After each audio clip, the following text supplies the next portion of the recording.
Yo creo que para mí como es una consulta de hacer el mundo, de hacer sol, cosas. Bueno, pero Bien bonito, bien bonito del mundo de atrás.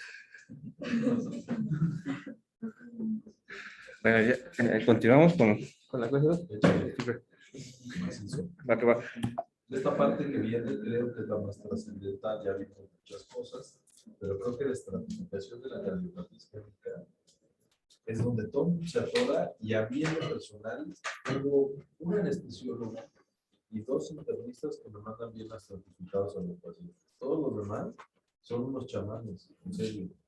Entonces, francamente, yo les sugiero que aquí es donde apliquen todo, porque aquí todavía es territorio del internista, no es del cardiólogo.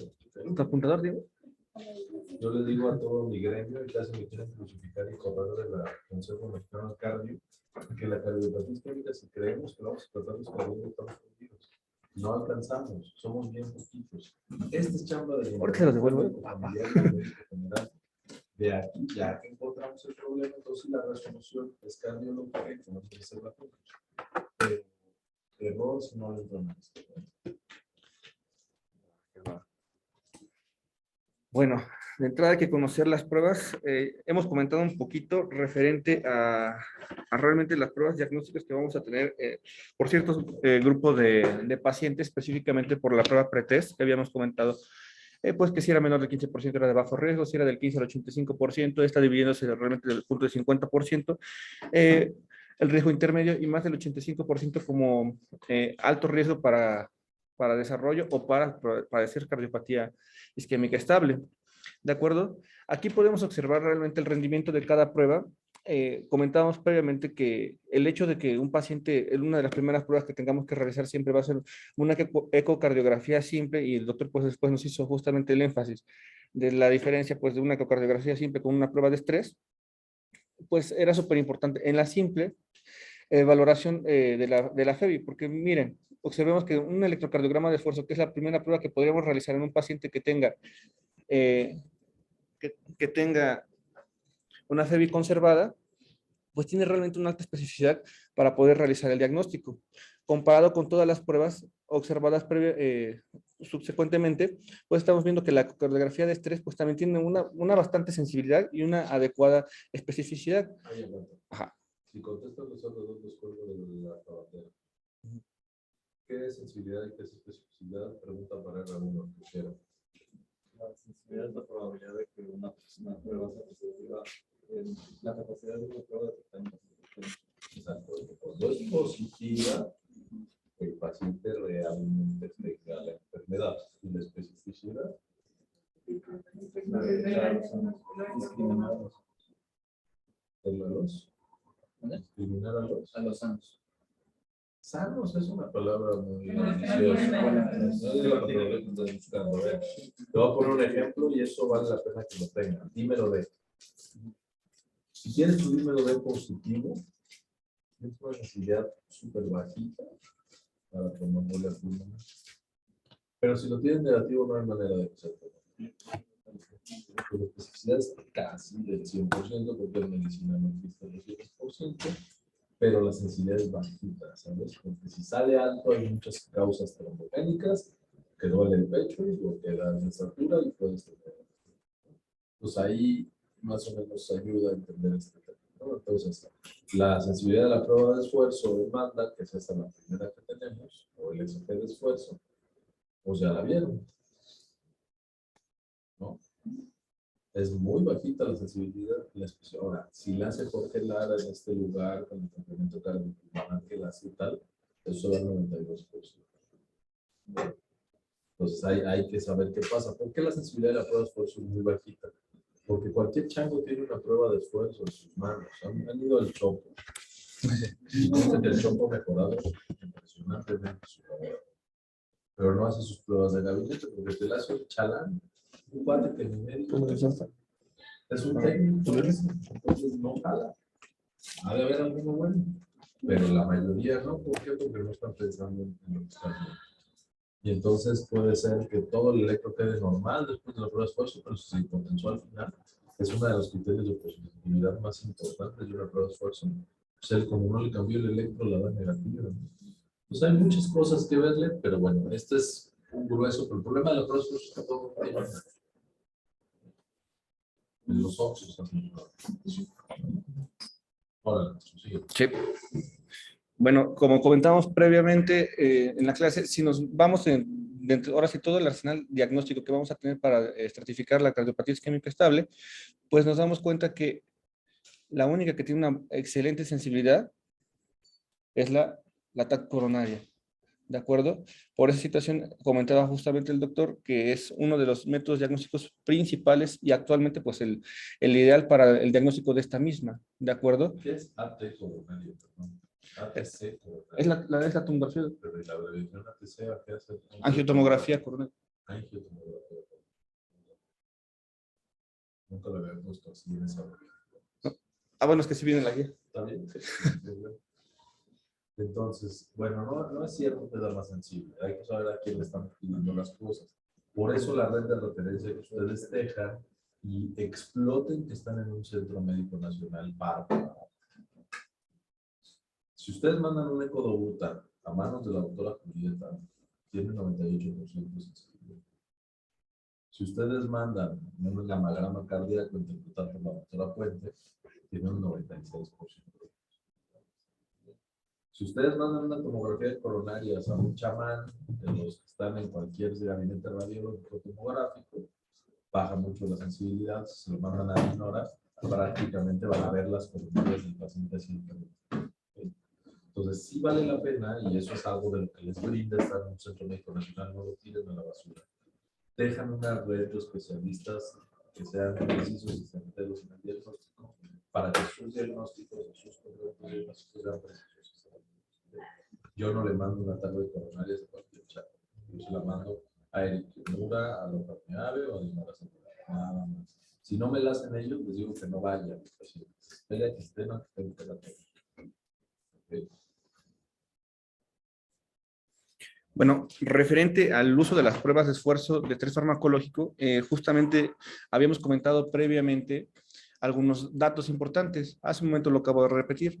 Pues bueno, aquí nos comenta que literalmente una prueba de estrés va a ser una prueba inicial en qué pacientes. Pacientes que tengan una fiebre reducida o pacientes que tengan una prueba pretest de riesgo intermedio, ¿de acuerdo? Y en pacientes que tengan, bueno, sin angina típica.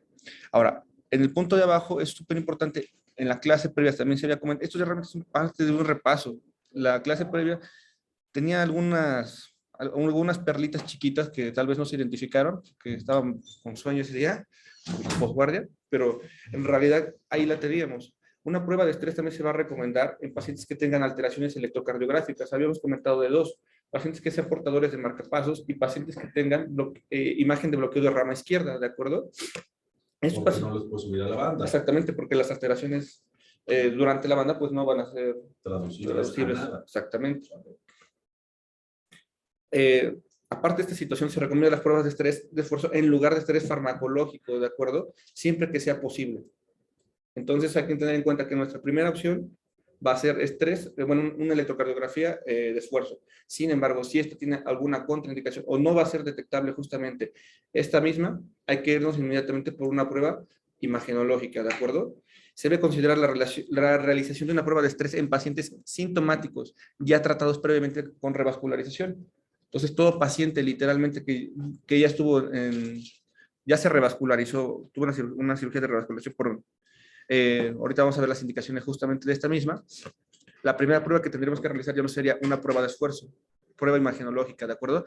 Y se debe de considerar, este es un punto importante, la realización de una prueba de imagen de estrés para evaluar la importancia funcional de las lesiones intermedias detectadas por esto sí por radiografía. Aquí no sé, lo que no investigué realmente, ¿cuáles son estas lesiones intermedias, doctor?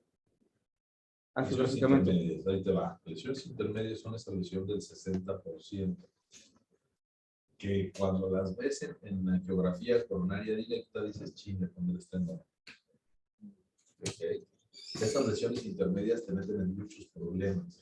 Yo peleo con mis residentes todos los malditos días de Dios porque quieren ponerle un esteno a una lesión intermedia. Y nosotros sabemos que como ponemos un stent, estamos cambiando una enfermedad que se llama aterosclerosis coronaria por otra que se llama cuerpo extraño en el lecho coronario, que es un stent. Tampoco crean que somos acá ni de casualidad. Tenemos que saber qué estamos haciendo para activar nuestro obstructivo y la obstructivo y por eso más la gente. Pero las lesiones intermedias, que son las que corren entre el 40 y el 60%, ya que las ves y tú decides que es menor del 70%, que es una lesión significativa, y de ahí para adelante, tienes que correrle alguno de los 3 métodos diagnósticos intravasculares que tenemos: IBUS, OCT o guía de presión. Cualquiera de los 3 te van a decir si esa lesión es significativa o es no significativa, según el área mínima luminal, según la fisiología de la coronaria, según si compromete el flujo o no, según si en la tomografía de coherencia óptica intravascular ves está la lesión. Ahí puedes categorizar si es vulnerable, no vulnerable, si tiene un CAP fibroso suficiente para no dar un problema agudo. Ahí puede ser 1000 cosas entre las arterias, pero el problema es que aquí no te dicen si hay intermedias. Las únicas de las que te hablan son de las significativas. Aquí arriba utilizan ultrasonido intravascular. Todos los días. Y no, tenemos tomografía intracoronaria, tomografía de coherencia óptica intracoronaria. Y la guía de presión, que es la que a mí más me gusta porque te da una reducción fisiológica de la significancia del flujo de la lesión, que es maravilloso. De acuerdo. Bueno, ahora referente al uso justamente del ATAC, decía que así lo habrá puesto en la guía. ¿De acuerdo? Bueno, se debe considerar la TAC coronaria como alternativa. Aquí, esta justamente es una bibliografía del 2014, como alternativa a técnicas de imagen de estrés. Pero si recordamos el algoritmo que estaba al inicio, nos comentaba que en patología que, por ejemplo, no sea determinada por una electrocardiografía de esfuerzo, era incluso nuestra segunda opción. Actualmente, del 2019 para acá, se dice que todas van a ir incluso para esta técnica, ¿de acuerdo? Se debe considerar la TAC coronaria en pacientes en la banda baja, perdón, de una prueba pretest o en el riesgo cuando tenga una prueba pretest intermedia, si el electrocardiograma de esfuerzo o una prueba de estrés propiamente farmacológica no son concluyentes, es lo que acabo de mencionar. No hay realmente otro cambio. No se recomienda la determinación de calcio coronario por TAC para identificar a los sujetos con estenosis arteriales coronarias, ¿de acuerdo? No se recomienda la angiotomografía coronaria para pacientes tratados previamente con revascularización. No va a ser significativo realmente por este método, según lo que comento. No le creas mucho a las guías. Desgraciadamente, los artículos siempre suelen ir más rápido que las guías. Sí está recomendado y puedes ver toda la mamaria interna que le pusiste en revas. En revas. Y puedes analizar el análisis angiográfico de la es que ustedes mamaria eso lo ven diario. Y de los puentes hermosos que le pongas. Es una chulada. Bueno, aquí la clase 3, por algo estaba ahí. La mandamos ahí. Es que regreso a lo mismo, manos y ojos expertos, ¿no? Pues, no, pues, ahí sí no puedo decir nada. No sé, no sé. Puedes decir que es un país libre, no te has oído a tu presidente que somos democráticos, pero... Bueno, y aquí es, bueno, al menos este sí lo investigué bastante bien, porque justo me quedé con la duda. No se recomienda la angiotomografía en pacientes que se encuentran completamente sintomáticos, si no hay sospecha de cardiopatía isquémica. Sería solamente un gasto. Es muy importante. ¿Cuánto cuesta una angiotomografía de arterias coronarias? Dijo 70,000 pesos. No, 70 no inventes, espérate. Mejor le hago el cateterismo. Ah, no, 100,000 y 20 y tantos mil, dijo, ¿no? 15. Aprox 15, y si te la haces después de las 10 de la noche en el Sanaferino Universidad, te dan el 60%. En la madrugada. Sí, y si eres de... Sí. Yo ni he visto una. Hay opciones, pero ¿cuándo cuesta una prueba de esfuerzo? Marzo. Casi te has tomado café del Starbucks más caro. No, 1900 pesos cuesta una prueba de esfuerzo. Entonces, más o menos cuesta entre 1,900 y 3,000 pesos, varía según donde te la hagas. Si eres muy fifí, quieres ir al puesto, te vas. Si eres muy piojazo y quieres ir al laboratorio de la esquina, te las haces. Y a mí me da lo mismo. Si me mandas el resultado impreso de todas las etapas, a mí me da lo mismo si te la hace el chapatín que si te la hace. Entonces es muy importante, pero también estás cuidando el bolsillo de tu paciente. Ahora, la prueba de esfuerzo, vale la pena saberlo. Cuando tienes un paciente en el que no sospechas que tenga mucha, o sea, que dices, voy a hacer un screening, o te da mucha más información. Te habla de competencia cronotrópica, te habla de competencia presora, te banalizan si tu paciente hipertenso está muy en control con el fármaco que lo tiene. Hacen muchas cosas. A mí me encanta el esfuerzo. No le estoy denostando por ningún motivo. No es tan sensible como una tomografía coronaria para lesiones coronarias. ¿Okay? Pero la patología cardiovascular, por fortuna, es mucho más que las lesiones coronarias. Y la prueba de esfuerzo sí te hace un análisis fisiológico de muchos parámetros. Bien hecha, vale la pena. ¿Aquí quién dijo que la hace? Jorge Lara, tenemos un genio ahí abajo. ¿Tú no te imaginas hacer la respiración cardíaca en este lugar? Bueno, de acuerdo. Para definir los riesgos justamente posterior a la realización de una prueba de esfuerzo, nos las van a reportar como si tiene un alto riesgo, un bajo riesgo, riesgo bajo realmente, o indeterminado para el mismo, ¿de acuerdo?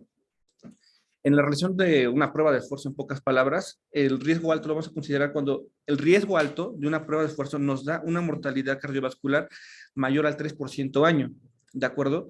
Realmente lo importante hacia esto es que vamos a tener de riesgo intermedio hacia alto, van a ser lesiones realmente, van a ser lesiones que nos caracterizan al paciente para poder llevar a otras clases de tratamiento u otra clase de prueba.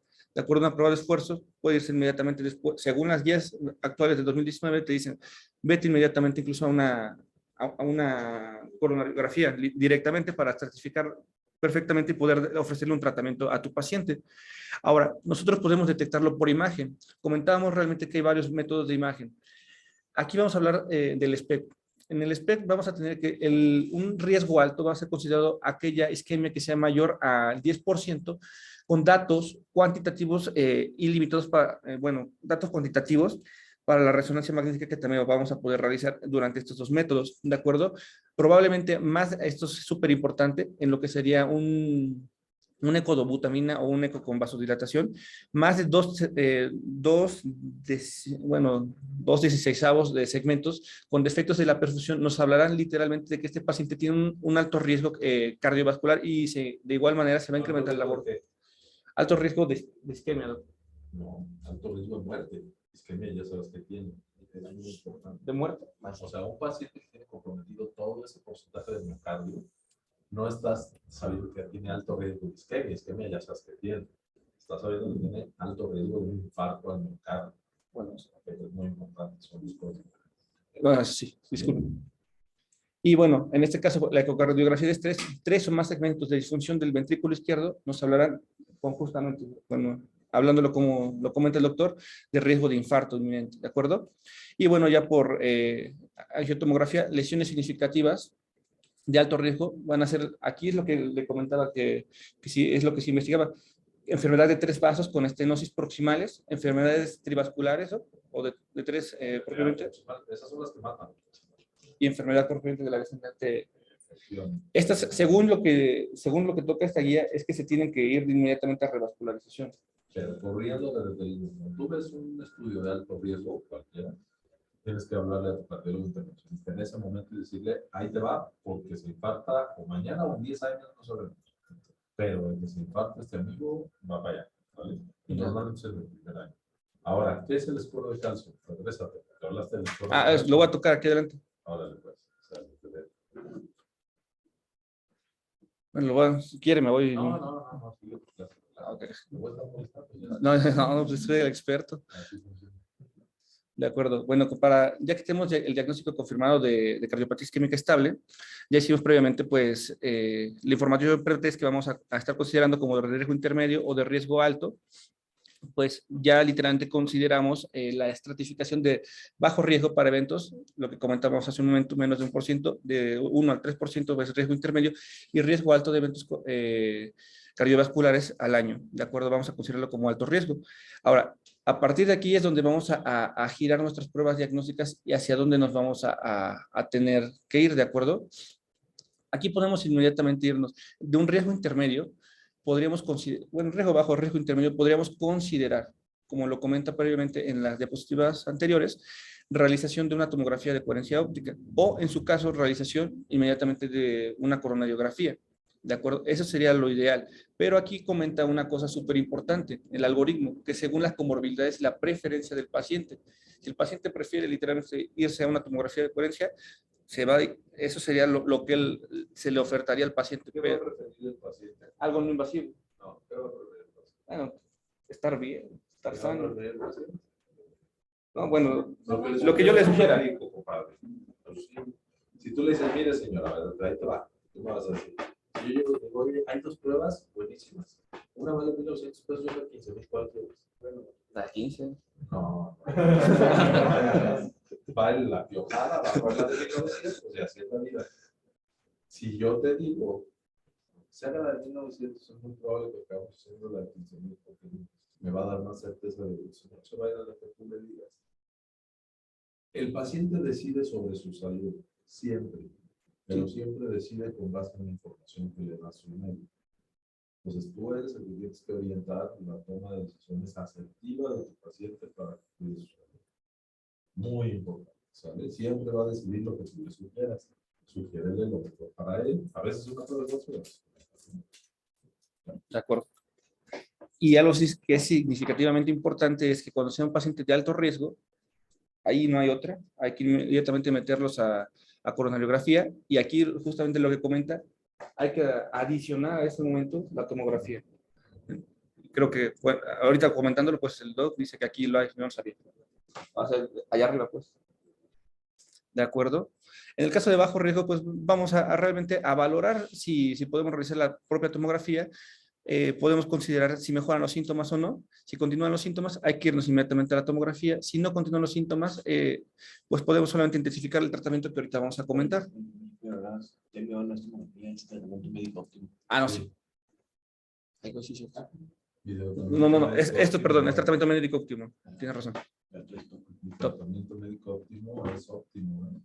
Llevarla a Si lo vas a betabloquear, Bien betabloqueado. entre 60 y 70. Sí, que si lo vas a, a ver, un nitrato no es un tratamiento médico. Ya lo comentó la semana. Exacto. De acuerdo. Bueno, aquí esto sí, me voy a meter, por lo que estoy viendo, en una más de domicilio, por la certificación coronariográfica. Se va a comentar. Bueno, cuando se realice la estratificación coronariográfica, vamos a qué pacientes son los que se van a beneficiar, sobre todo, según la clasificación canadiense de angina, serían los que tengan una clase 3 o mayor. Esos pacientes son los que se benefician inmediatamente de realizarlas, ¿de acuerdo? 2, la realización propiamente de una coronariografía en pacientes asintomáticos leves o asintomáticos que ya tienen tratamiento médico óptimo, puede ser una indicación solamente en el caso de que literalmente tengan un alto riesgo, como el que ahorita vamos a hablar más adelante, del riesgo por score de calcio, ¿de acuerdo? Que me pone nervioso, la verdad. Usted. Oye, acá, No, por eso. es el efecto que causa con el sexo opuesto. Oye, a ver, cosas de esto. Es muy importante que sepan algo de la coronariografía. Así le hagan 10 estudios de estratificación. Con el les venga iluminación divina, les diga que el paciente tiene lesiones, el 10% de las coronariografías salen sin lesiones coronarias. Hay veces que es inexplicable cómo todas las pruebas inductoras de isquemia salieron positivas y no tienen lesiones. Pero que no tenga lesiones obstructivas coronarias no quiere decir que esté normal. Puede tener ectasia coronaria, puede haber tenido espasmos coronarios, puede tener flujo lento con disfunción endotelial. Hay muchos hallazgos de una coronariografía que no necesariamente se curan con un estéreo, pero es importante saberlos. Entonces, piensen en ello. No va a haber 100% de asertividad, y yo se los digo a mis pacientes siempre. A pesar de todo lo que tenemos aquí enfrente en el escritorio de sus pruebas positivas de isquemia, puede ser que salga sin tapones y es el mejor de sus escenarios. A veces. Porque yo prefiero ponerle un stent bien puesto en arteria y se arregla el problema que tener una ectasia coronaria de esas que parece calcetín viejo, que ya no aprieta nada la coronaria y ya no hay presión de perfusión. porque eso sí es anticoagular, tener un show tremendo. Entonces, hay muchas cosas que ver en una radiografía, no nada más tapones externos, ¿sabes? Échale, sin nervios. Ok. Échale valor. Mire, la estratificación para pacientes asintomáticos, esto es algo que tiene que ser realmente valorable en cada uno de estos. Vean toda la clase, no hay ninguna clase 1, eso es importantísimo. Los pacientes asintomáticos, obviamente con riesgos altos para cardiopatía isquémica estable, debe de considerarse de prueba inicial una prueba de esfuerzo, ¿de acuerdo? Aquí es donde justamente sí nos vamos a meter un poquito en la estratificación del riesgo cardiovascular. Nosotros sabemos que las guías europeas consideran, las guías europeas comentan que vamos a utilizar el score de acuerdo como riesgo cardiovascular. Actualmente pues conocemos que tenemos pues el score 2, hace mucho tiempo pues tenían Framingham o entre otros. Ahora, lo que sí es importante saber a partir de pacientes asintomáticos completamente es que tenemos que, según las guías de la AJA para el manejo justamente, o del American College, tenemos que utilizar la clasificación de riesgo cardiovascular americana para poder nosotros posterior a eso llevarlos a un test de un score de calcio. Eso es súper importante. Yo creo que es una joya actualmente pues, de la imagen cardiovascular. Son cardiólogos especialistas en imagen, ¿no? Sí, neurólogos cardiovasculares. Bueno, es una joya literalmente. En pacientes adultos asintomáticos, obviamente, diabéticos, mayores de 40 años, considerando nosotros, por ejemplo, las pruebas preferidas a partir de los 40 años es cuando se incrementa el riesgo, debemos considerar la determinación de calcio coronario mediante tomografía para evaluación del riesgo cardiovascular. ¿Por qué situación? Creo que la diapositiva ahora siguiente, vamos a comentarlo, pero podemos tener nosotros un riesgo cardiovascular, ese intermedio, ese riesgo que comentamos, que o lo ponemos realmente en riesgo bajo o ese riesgo cardiovascular de forma intermedia se nos va a ir a alto. Y esto va a ser literalmente muy importante por este medio. Ahora, los adultos asintomáticos sin hipertensión y sin diabetes, se debe considerar la realización de una prueba de esfuerzo, ¿de acuerdo? Pero siempre y cuando de preferencia tengan mayor de 40 años. Los adultos asintomáticos con riesgo intermedio del score, incluidos los adultos sedentarios, todo factor de riesgo que presente, se deberá considerar una prueba de esfuerzo, otra vez, electrocardiografía de esfuerzo. Los adultos asintomáticos, literalmente con historia cardiovascular o que tengan una angina estable o inestable, cuando la evaluación del riesgo advierta que es de alto riesgo, estos pacientes tengan un score de calcio por arriba de 400 o un riesgo ya inminente mayor de 1200, como lo comentan, de las unidades Agastón que vamos a comentar, se debe considerar pruebas de estrés farmacológico, ¿de acuerdo? Podemos hacer inmediatamente una cardiografía de estrés, una perfusión por resonancia magnética, para hacer una evaluación exhaustiva literalmente de ese riesgo cardiovascular. Y de esto, a su vez, poder plantearle al paciente qué otra alternativa tenemos. A mí en realidad estos son los pacientes, creo o sea, todo paciente que ya tiene un riesgo que ya es sintomático, pues ya tenemos literalmente un algoritmo a seguir. Pero esos pacientes realmente fueron por mucho tiempo, según la literatura, olvidados. Y ese es el paciente que actualmente también hay que enfocarnos, que tiene factores de riesgo, pero que nos da un score, por ejemplo, de bajo riesgo, o nos da un score 2 igual de riesgo intermedio, disculpen, es aquel que se va a beneficiar ahorita en esta estratificación. Les voy a dar ¿De acuerdo? un ejemplo de eso que es muy tangible para todos. Mi amiguita Carmina Zavala, que es la coordinadora de medicina interna en Médica Sur, prácticamente. Hace de verdad los check-ups. Los check-ups esos que se hacen los empresarios fifís, aspiracionistas cada año. Yo los hacía. Exacto. Entonces salen, precisamente, además casi siempre los hace un internista. Y salen con pruebas de esfuerzo, con rastreos ecocardiográficos, porque aquí se llama realmente la prueba que les hacen. Y hoy se están complementando con un score de calcio, precisamente por esto. Si tienes un pasaporte de calcio en las coronarias, pues difícilmente estás bien. ¿Qué es lo que estamos haciendo con un checo cardiovascular? Conocer un poco, a lo mejor puede ser una burrada, pero como lo ponemos, una probabilidad pretest baja para convertirla en alta o mantenerla en baja, pues. O sea, es un paciente asintomático que su empresa lo manda a los 45 años a hacerse su checo cardiovascular hace su checo cardiovascular y resulta que le hacen el afamadísimo pollito rostizado, pues colonoscopía, porque no se sabe, que le hacen su ultrasonográfico de la panza, su rastreo cardiográfico, su prueba de esfuerzo, todo el número. Y el problema es que quien los ve después empiezan los problemas. Puede ser desde un muy buen médico que le diga, señor, usted no tiene nada, el año que entra, que además hacerlo cada año es bastante ocioso. Pero así se los paga el seguro, entonces vengan, que se lo hagan, ya están felices. O pueden quedar con un mercenario que les diga, hay que hacerle todito.com, ¿no? O sea, hay que... Entonces, esos son los problemas de estas pruebas en pacientes asintomáticos, que quedan mucho a la interpretación del médico. Entonces, cuando el terreno camina en la interpretación del médico, empezamos con cuestiones éticas, morales, profesionales, y muchas cosas que creo que vale la pena poner en su lugar y muy claras. Pacientes asintomáticos dependen mucho de la interpretación del médico que les manda a hacer una prueba. El paciente asintomático creo que es de lo más difícil de abordar en el contexto cardiovascular.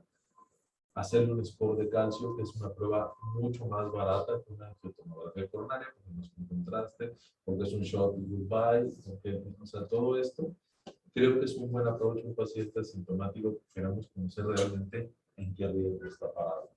Y es un estudio no invasivo, rápido, ágil, no de esfuerzo, o sea, muchas cosas que pueden poner en pie.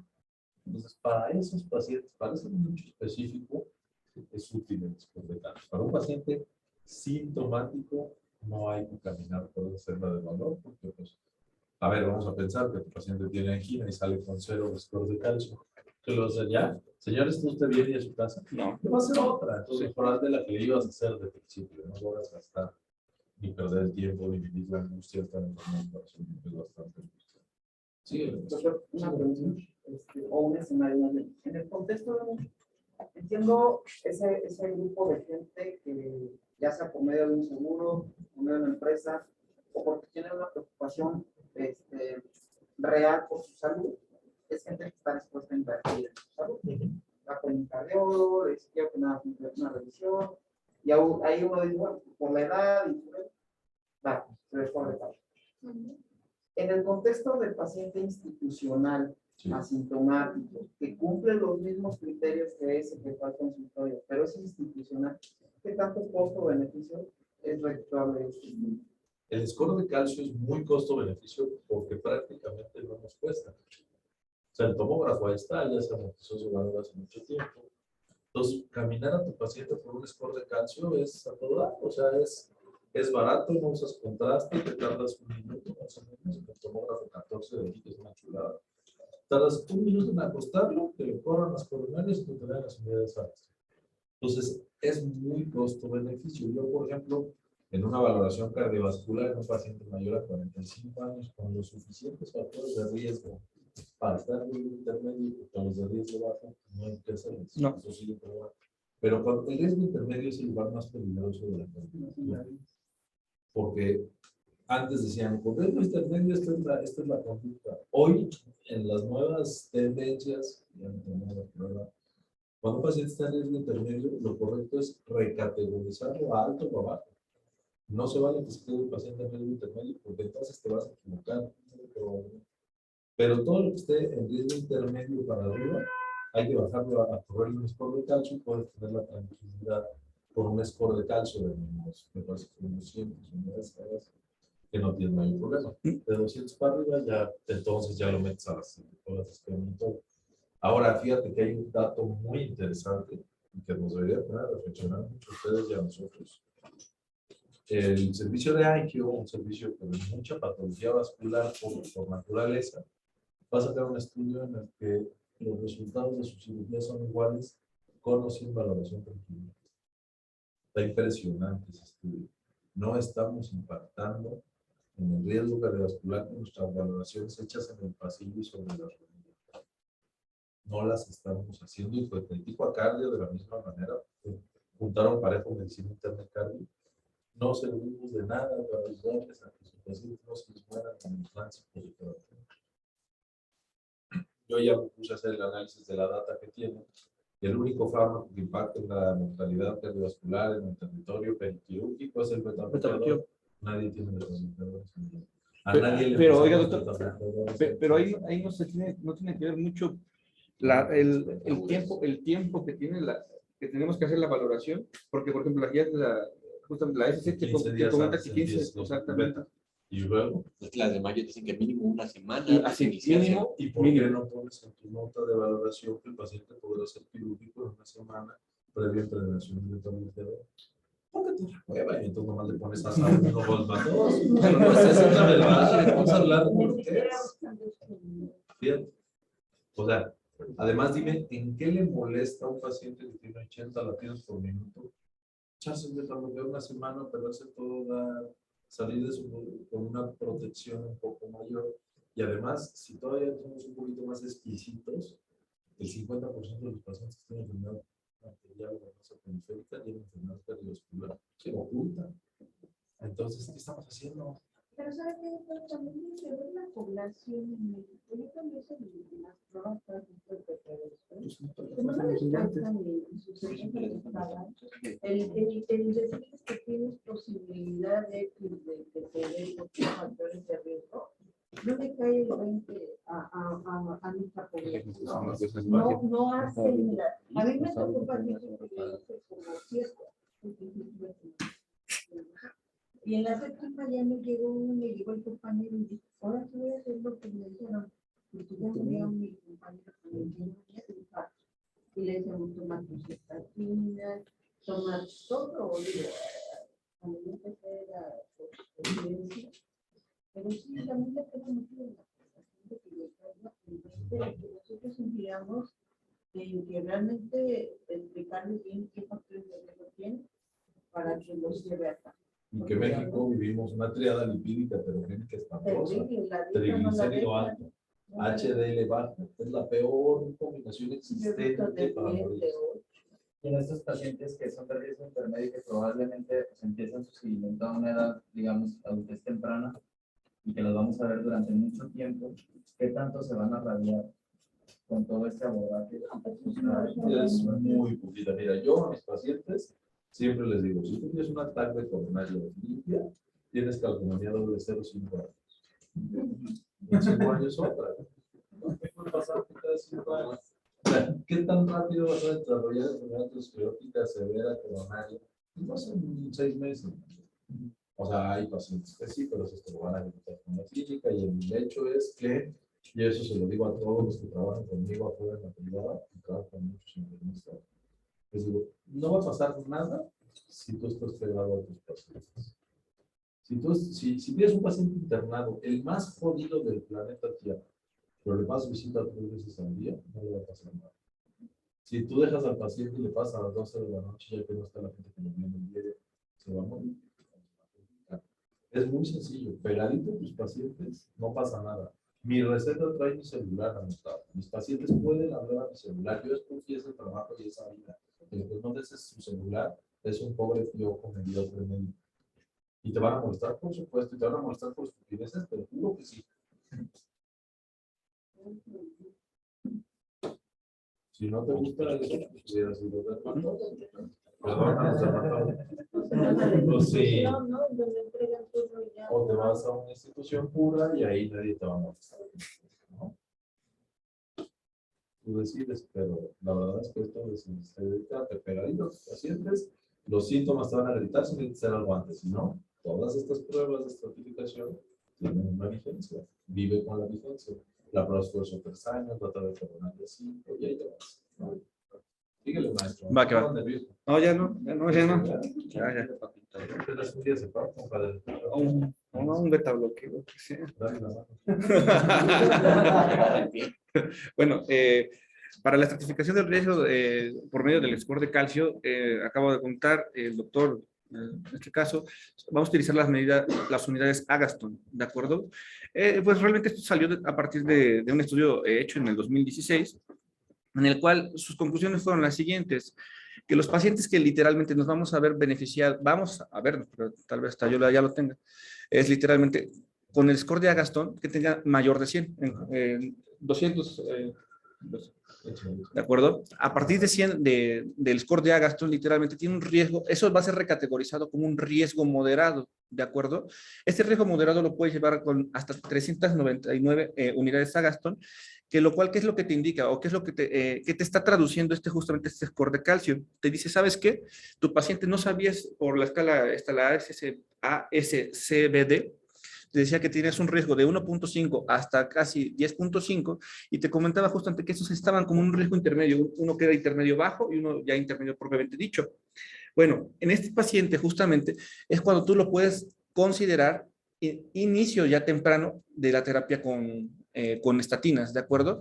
Adicionado, pues se valorará literalmente si requiere o no. Recordamos que ya no existe la profilaxis primaria realmente con ASA, ¿de acuerdo? Ahora, ¿qué paciente es el que completamente se ha visto que se beneficia del score de calcio? Y aparte de que el score de calcio ya te dio positivo con mayor de 400 unidades Agatston y vas a recategorizar a este paciente de riesgo intermedio, y riesgo intermedio bajo, lo que recategorizas a un riesgo alto inmediatamente cuando tienes unas unidades Agatston por arriba de 400, ¿de acuerdo? Esto te dice que tienes una afectación severa. Tú vas a ver literalmente, no, que cometí un error, no coloqué imágenes específicas de cada uno de ellos, pero ustedes verían literalmente todo el trayecto de alguna de las arterias coronarias completamente cerradas, calcificadas, ¿de acuerdo? Y no, se ve, bueno, Nos estás midiendo la cantidad de calcio, por eso, pero no puedes ver enfermedad obstructiva. bueno, se ve, no, pero se ve completamente blanco, pues, la calcificación, pues. Pero no sabes si eso está por afuera o No, por dentro, por afuera. Eso solo lesiones obstructivas no se pueden ver. Se puede ver no. cantidad de calcio en el lecho coronario. Bueno, eso es lo que trato de... Ya ves, ya te cayó. En ese sentido, Me digo. cuando entran a colocar un stent, o sea, ven la lesión obstructiva más no ven tanto calcio tiene la lesión. Sí lo vemos porque la fluoroscopía sí de calcio. Sí. Y además, si le pones un IBUS, Pero pues ahí con el el IBUS, sí. la fluoroscopía ve calcio. Contraste sin contraste. Sí, exacto. En contraste ves el calcio. Digo, Lo ven en Bueno, los este es un viejitos, video cómo que se lo le vi un ven poco sus más arterias en los miembros inferiores, en los diabéticos. La arteritis calcificada de Monkeberg es clarita, ves las arterias como si estuvieran pintadas. Son las severas todas. Suban al Olimpo, allá te vas a divertir. Yo soy el Así le dijo a mi hermano. ok, de acuerdo. Y un score de calcio, literalmente por arriba de 1200, que esto ya no se comenta aquí, pero ya en artículos subsecuentes, te dice literalmente que este paciente tiene un alto riesgo cardiovascular y literalmente ese paciente se tiene que ir inmediatamente a un SPECT, y sería la técnica, según este estudio, indicada posterior al mismo, para poder valorar si vas a realizar que lo más seguro es que sí, una coronariografía, ¿de acuerdo? Y en esos pacientes, estos dos grupos de pacientes, que sea mayor de 100, en pocas palabras, son pacientes que se van a beneficiar del inicio de estatinas de forma temprana, independientemente de su riesgo score. Es el que menciona también en las guías de dislipidemia de la SC. que dice cuando no sepas si Ah, sí. iniciarle o no Iniciarle. iniciarle estatinas a un paciente por su riesgo o por la edad del paciente, tomar un calcio Calcio score. El agua en México. De acuerdo. Bueno, es lo que comentaba en pocas palabras. Con base al riesgo ASCBD, pues literalmente a partir de 1.5 a 10.5 son el grupo que nos va a interesar en realidad. Los demás grupos, pues ya sabemos que literalmente un alto riesgo va a requerir estatinas. Un paciente que tenga un bajo riesgo, en este caso, pues no hay una recomendación formal, literalmente no hay una evidencia tangible que se disminuya literalmente los eventos cardiovasculares en ese grupo, aclarando, de bajo riesgo. ¿De acuerdo? Entonces, aquí, ¿qué es lo que te comenta literalmente? Score de calcio, tengas un ASCB de riesgo intermedio bajo, con un score de 0, pues aquí sí te dice que consideres inicio de estatinas, ¿de acuerdo? Pero en un paciente que tenga literalmente mayor de un score de calcio de 100, hay que entenderlo, es el paciente que se beneficia del mismo. Aquí tenemos literalmente las gráficas, estas son con base a los scores de calcio. Un score de calcio de 0 te traduce, puedes tener literalmente un riesgo intermedio y tú lo vas a reclasificar. Si te da un score de calcio de 0, dices, ¿sabes qué? Lo reclasifico como un riesgo bajo. Ese sería el único caso en el que el paciente se va a ir hacia riesgo bajo. ¿Por qué? Aquí en estas gráficas, que no sé por qué se vean bastante bien, pues te comenta literalmente que fue la intervención con estatinas versus score de calcio, estatinas, y literalmente se vio un impacto a partir de que el score de calcio fue mayor de 1, fue mínimo, pero cuando el score de calcio fue por arriba de 100, en esos grupos de pacientes fue el que mayor, al menos en este estudio se identificó literalmente que teníamos mayor beneficio del inicio de estatinas de forma temprana, y es en el que justamente el paciente tú reclasificas como un riesgo moderado por score de calcio, y pues el paciente va a tener en teoría mejor pronóstico porque a largo plazo el paciente pues va a tener... ¿Cuánto más ahí, normalmente más alto riesgo? Creo, fue justamente lo que hablábamos hace unos días, fue sesgo de seguimiento en estos pacientes, y aparte del sesgo de seguimiento, no sé cuál otro. Yo te digo por qué. En el de riesgo alto todo el mundo estaba seguro que había que dar estatina. Pues en el de riesgo intermedio muchos la tarugueaban durísimo y no les daban estatinas. ¿Sí me entiendes? Sí. Entonces la mortalidad en el riesgo donde realmente era riesgo alto, pero no lo clasificaban tal, pues claro que el impacto fue mayor, porque ahora sí les dieron estatinas a todos y se vio la diferencia de las pruebas. Según, bueno, según lo que también había leído, por eso se les decía que era sesgo de seguimiento, porque literalmente se enfocaron mucho en este grupo. No, creo. Yo creo que es más bien por eso, porque el riesgo intermedio te dejaba las opciones de dar una estatina. Sin embargo, el riesgo alto no te daba opciones. Como no tienes opciones, tu tratamiento es más estándar. En este era tan heterogéneo, pasó esto. Okay. Y en cuanto lo pusiste en orden, pues se vio la diferencia inmediatamente. Yo creo que es por ahí. Va que va. Pero bueno. Bueno, y después en el 2016, justamente ese es uno de los estudios que se comentó. A partir hubo un boom así como de qué método puedo utilizar yo como factor de riesgo cardiovascular. Vamos, empezaron con enfermedad cardiovascular prematura en familiares, microalbuminuria, literalmente PCR, etcétera, etcétera. Pero se dieron cuenta literalmente que los pacientes con una prueba literalmente pretest, un riesgo pretest, se dieron cuenta que el único que literalmente tenía un impacto formal y literalmente te podía clasificar bien a este paciente era el score de calcio. Un score de calcio, pero solamente de 0. Todo paciente que tiene un score de calcio de 0, literalmente un poco, ¿qué es lo que te traduce? Que va a vivir un poco más, por lo menos. Bueno, miren dónde está, hasta abajo. Hasta abajo. Una línea totalmente separada de todas las otras chiquilladas, ¿no? La proteinuria, bueno. Está, creo que es suficiente. Okay. Te faltan 1500 de... No, ya no faltan muchas. Tardamos 10 media tenga clase. Sí, como por dice. ¿Cuántas te faltan? No, faltan 2000. No, faltan 20. Te estoy diciendo. Ay, y si viajaban de mí. Acuérdate que la capacidad de síntesis es importante. Bueno. En un congreso de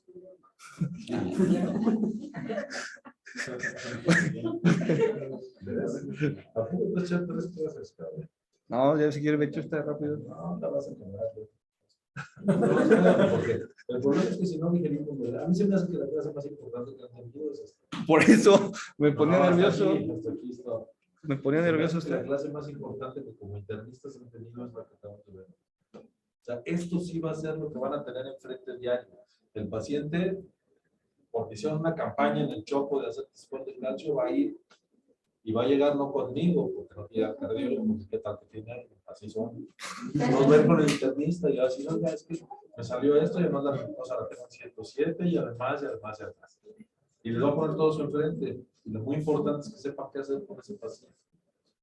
Creo que es una de las clases más importantes que han visto por la de hipertensión. Creo que hasta el momento es lo más importante. Aprovechando el título de tratamiento no farmacológico, les quiero decir que es la pelea más perdida de la historia de la medicina. ¿Okay? Todo el mundo lo pone, todo el mundo lo van a ver en todos los libros, lo van a ver de todo el mundo y todo. ¿Y saben cuántos pacientes lo hacen? Ni siquiera el 2% hacen un cambio de estilo de vida. Porque es a donde vamos a entrar ahorita, a la senda de dolor de salud. Dietético higiénico. Porque diles que de estos son de diles que tienen que tomar una estatina, que tienen que comprar, si no se siente mal. Además, las leyendas urbanas mexicanas son mágicas para esto. O sea, imagínense la escena, porque así es. Viene don trabajador con su trajecito, que lo ven, a don Godín. Y viene con su esposa. Y lo sientas enfrente y la esposa está esperando que uno le diga, oye, debe de bajarle las grasas para automáticamente imaginarse un caldo de pollo con chayotes. Y no le va a dar otra cosa. Y el caldo de pollo es desgraciado. Entonces, ahí empieza la bronca, ¿sabes? O sea, es un tema gigante. ¿Para qué uso yo el tratamiento no farmacológico? Y eso es algo muy personal, ¿no? Por ningún motivo les recomiendo que lo desprecien al 100%, yo no lo hago. Pero sí que le den el valor a los cambios en el estilo de vida para tener pacientes. Úsenlo como mecanismo de negociación. ¿Qué es lo primero que dice el señor? Doctor, ¿qué puedo comer? ¿Cuándo voy a poder comer normal, señor? Lo que usted no es normal. Pero, ¿cuándo qué puedo comer? Es que nunca más, es que doctor, dice la señora, se come un taco de carnitas y le echa aguacate y cuerito. Está bien. Entonces, tú le vas a decir al señor que él puede comer lo que quiera de manera moderada, siempre y cuando se tome la estatina diaria. Y entonces él encuentra la llave a la felicidad en tu estatina. Y entonces la esposa le va a estar jodiendo todos los malditos días de su vida para que se tome la estatina. Y entonces lograste un apego farmacológico mágico con una moneda de cambio. Para eso me sirve a mí el tratamiento.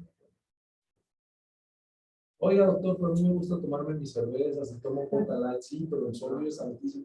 Sí, entonces es una terapia anual antihipertensiva,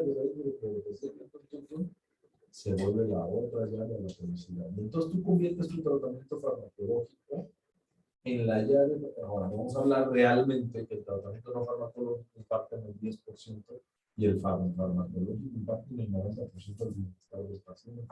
Si yo uso este 10% como moneda de cambio para impactar el 90%, estoy de lo que. Entonces piénsenlo así. Oye, puedo comer carnitas así 2 veces al mes y échenles hasta aguacate, cueritos y échenle un poquito de grasa para quemar. Pero 2 veces al mes. ¿Cuál es el problema en México? Viernes, sábado y domingo. Viernes, sábado y domingo. Viernes, sábado y domingo. En el mejor de los casos. Exacto. Otra cosa, ¿ustedes han acudido alguna vez a un mercado? Espero. No se ve tan difícil, ¿no? Sí, se ve que sí han subido un pecero. Si han ido a un tianguis de estos sobre ruedas, van a llegar a un puesto muy curioso. Que vende las cucharas de peltre, los pocillos de lata, todo lo demás. Ahí está. Venden un frasquito muy peculiar que van a encontrar en todas las casas mexicanas de cierto estrato socioeconómico y de cierta edad de pacientes, cualquiera que sea el estrato. Que es una madrolita para filtrar el aceite ya usado del pescado, porque ese es el nombre. Y entonces fríen pescado las abuelitas y vacían ese aceite en el botecito que tienes para volverlo a usar.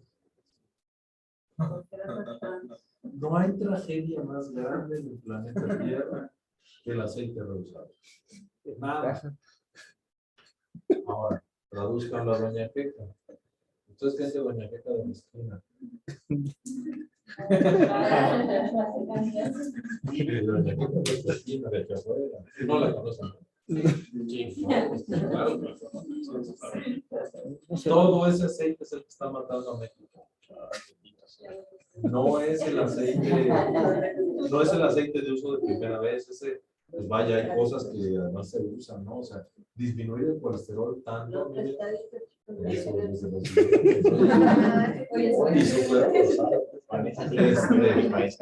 entonces, si ustedes ven todo esto, bajar el colesterol, satanizar el colesterol es un error también. Si ustedes bajan la dieta de colesterol y dan estatinas tan intensamente, a mí me ha tocado mujeres que caen en la menorrea porque todas las hormonas son sintetizadas de colesterol, que tienen problemas cutáneos, que se caen el pelo. No hay que satanizar el colesterol. Hay que saber los niveles, las metas, según la categoría de riesgo del paciente que tenemos.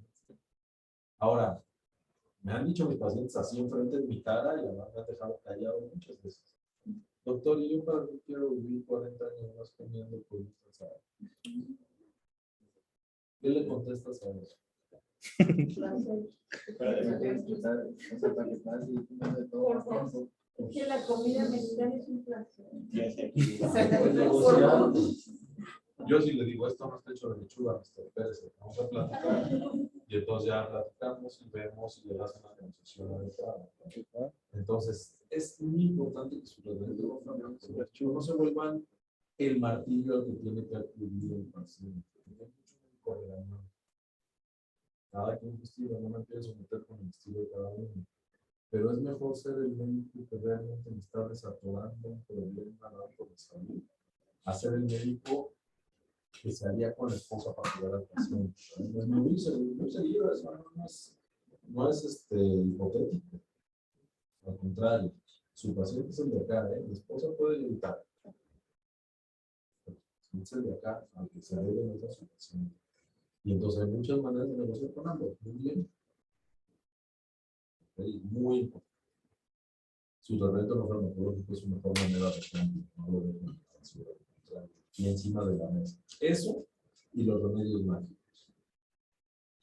El paciente les va a patalear, a gritar y a montar la madre cuando le den una receta de 3.500 pesos para cada mes. ¿Por qué? Porque es un pensionado de lista que gana 4,000. Entonces toda su pensión de lista se va a ir de sus medicinas porque va a su farmacia y 3 de los 4 fármacos que le dieron no hay. Pero van y compran las similares, la más jodida, la más chafa, la que ni siquiera tiene estudios, nada, pero compran de marca Eso todo que lo iba a que decir que es carísimo. carísimo, más caro que Ayer todo. me preguntan, pero no tengo para. Y van con el grupo, porque van con el grupo. Y entonces el grupo les vende una madre, una caja de litros de una madre que le echan a no sé qué, que cuesta mucho más que todo lo anterior. Y lo compran y lo pagan y salen felices. Entonces te molesta mucho, pero te voy a decir una cosa. Pelearte con los tratamientos mágicos en una sociedad que históricamente nos encantan los tratamientos mágicos. Es un error. Entonces cuando a mí me dicen, oye doctor, y mi omega 3, y fíjense que una doña de la colonia hace unas pastillas especiales para que Laura se limpie, para peinarme Laura con la pluma del ganso. ¿Eso sirve? Mire, yo le recomiendo que lo siga haciendo. Siempre y cuando no abandone lo mío. Si tú apoyas el remedio mágico y lo complementas con lo tuyo, va a funcionar. Si tú te peleas con tus remedios mágicos, porque somos aztecas, en serio, lo heredamos, no es un tema que, o sea, negociar en un tianguis y creer los remedios mágicos es parte de la idiosincrasia nacional. Si te peleas con la idiosincrasia, ya van a bueno. Si fueran medios, sí, es horrible. Y se gastan un potosí de billetes en eso. Una EPA de 170. No, pero todos los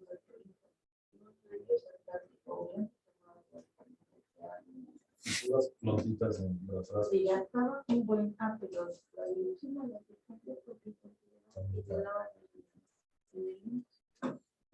Van a enfrentarse a eso, pues esa es nuestra realidad. Úsenlo a su favor. Pónganlo a jugar a su favor. Fíjese que qué bueno que está haciendo lo de la uña de gato, ¿por qué? Porque seguramente habrá quien le ha ido bien, inténtelo, pero no deje de ir.